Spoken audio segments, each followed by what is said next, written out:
ஆண்டவர் உலக இரட்சகருமாய் இயேசு கிறிஸ்துவின் நாமத்தினாலே அன்பின் வாழ்த்துக்களை தெரியப்படுத்திக் கொள்கிறோம். 8வது மாதம் 12ஆம் தேதி திங்கட்கிழமை காலை பொழுதிலே அனுதின கண்மணி திருவிழா சந்திப்பில் கற்றுக்குள்ளாய் மகிழ்ச்சி அடைகிறேன்.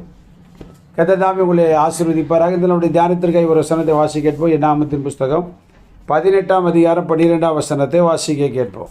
அவர்கள் கர்த்தருக்கு கொடுக்கும் அவர்களுடைய முதற் பலனாகிய உச்சிதமான எண்ணெயையும் உச்சிதமான திராட்சை ரசத்தையும் தானியத்தையும் உனக்கு உரியதாக கொடுத்தேன். தேவனுடைய நாம் மகிமைப்படுவது நம்முடைய ஆண்டவர் எப்படிப்பட்டவர் என்பதைத்தான் 18வது சுற்றாக நாம் பார்த்து கொண்டிருக்கிறோம். நம்முடைய ஆண்டவர் எப்படிப்பட்டவர், அவருக்குரியது எல்லாவற்றையும் நமக்குரியதாக தருகிறவர். அல்லேலூயா, ஸ்தோத்திரம். தேவனுடைய நாம் மகிமைப்படுவதாக. இந்த உலகத்தில் நமக்குரியதே பிடிங்கிட்டு போகிற உலகம் இது. இன்றைக்கி அநேக குடும்பங்களிலே பார்க்குறோம் பார்த்தீங்களா, அண்ணன் தம்பிக்குள்ளே சண்டை, பெற்றோருக்கும் பிள்ளைகளுக்கும் பலவிதமான போராட்டங்கள், உடன்பிறப்புகளுக்குள்ள பெரிய போராட்டங்கள், உறவுகளுக்குள்ளா இதெல்லாம் பார்த்திங்க அப்படின்னா அவரவருக்குரியது அவரவருக்கு கொடுத்தால் இந்த பிரச்சனைகள் ஓய்ந்துவிடும். ஆனால் இப்போ இருக்கிற உலகம் எப்படிப்பட்டது அப்படின்னா, அடுத்தவனுக்குரியது தனக்காக்கி கொள்கிற ஒரு உலகத்தின் நடுவிலே நாம் வாழ்கிறோம். நம்ம சுற்றி இருக்கிற ஜனங்களுடைய நிலைமையை பார்க்கிறோம். ஆனால் நம்முடைய ஆண்டவர் எப்படி அவருக்கு உரியதை நமக்காய் தருகிறவர்.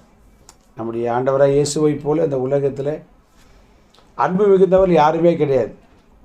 அதான் வேதம் சொல்லுகிறது. ரோமர் 8ஆம் அதிகாரம் 32ஆம் வசனத்தில் நான் வாசிக்கும் போது பார்த்தீங்க அப்படின்னா, தம்முடைய சொந்த குமாரன் என்றும் பாராமல், தம்முடைய சொந்த குமாரன் என்று பாராங்க. இயேசுவை தன்னுடைய சொந்த குமாரன் என்று பாராமல் நம்ம எல்லாருக்காகவும் அவரை ஒப்பு கொடுத்தவர். பாருங்க, நம் எல்லாருக்காகவும் அவருக்கு சொந்தமான தன்னுடைய ஒரே பேரான குமாரனை நமக்காக இந்த பூமியில் அனுப்பினார். நமக்கு விடுதலை தரும்படியாய், நமக்கு சமாதானத்தை தரும்படியாய், நமக்கு நிம்மதியை தரும்படியாய், நமக்கு பாதுகாப்பை தரும்படியாய், நமக்கு வளமான வாழ்வை தரும்படியாய், நாம் சுமக்க வேண்டிய சிலுவையை சுமக்கும்படியாக அவருடைய சொந்த குமாரனை தந்திருக்கிறார்.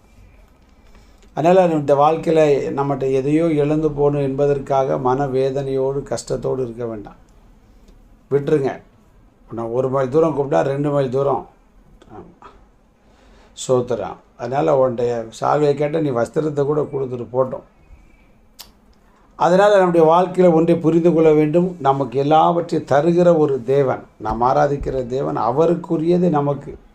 அங்கே வாசிக்கிறோம் பாருங்கள், ஆசாரியனுக்கு ஆண்டு லேவி குடும்பத்தார்கள் எனக்கு முதன் பலனாகி அத்தனையும் எண்ணெயும் திராட்சரசத்தையும் தானியத்தையும் தமக்காய் உழைக்கிற ஓடுகிற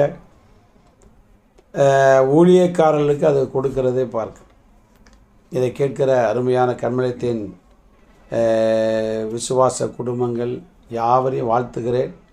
இந்த உலகம் உங்களுக்கு தர வேண்டிய பரிசை பங்கை தராமல் இருக்கலாம். உறவுகள் ஏமாற்றிருக்கலாம், உடன்பிறப்புகள் ஏமாற்றிருக்கலாம்.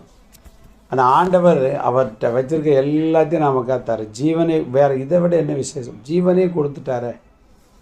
நமக்கு ஜீவனை கொடுத்ததுனா என்ன கொடுத்துருக்கிறாரு? ரட்சிப்பை தந்திருக்கிறாரு, பரிசுத்த வாழ்வை தந்திருக்கிறாரு, வரங்களை தந்திருக்கிறார், கிருபைகளை தந்திருக்கிறார், வல்லமையை தந்திருக்கிறார், தைரியத்தை தந்திருக்கிறார், ஆசீர்வாதங்களை தந்திருக்கிறார், அற்புதங்களை தந்திருக்கிறார், சொல்லிக்கிட்டே போகலாம். அதனால் இந்த உலகம் எதை தரவில்லையோ அதை சிந்தித்து மனம் கலங்காதீங்க. ஆண்டவர் எல்லாவற்றையும் நமக்கு உரியதாக்கி தருவதற்கு அவர் இன்றைக்கு ஜீவன் உள்ளவராக இருக்கிறார். அதனால் அவர்கிட்ட கேளுங்க.